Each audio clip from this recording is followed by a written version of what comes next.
шүүр ажиллагаатай холбоотой мэдээллийг 7 хоног болгоны засгийн газрын хуралдааны мэдээлэлд багтааж та бүхэнд хүргэж байна гэсэн энэ зорилтыг тавьсан байгаа.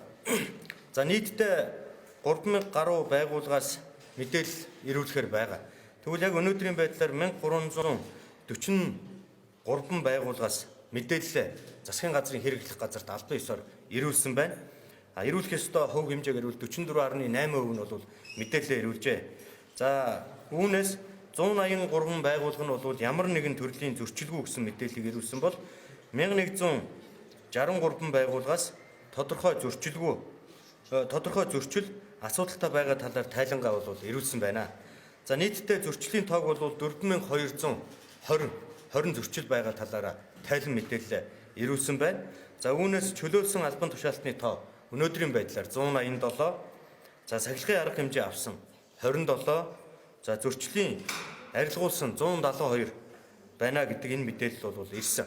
За үлдсэн 3834 зөрчлийн асуудлыг хэрхэн шийдвэрлэж байгаа талаараа энэ байгууллагууд бол бүрэн мэдээлэл өнөөдрийн байдлаар хараахан ирүүлэг байна.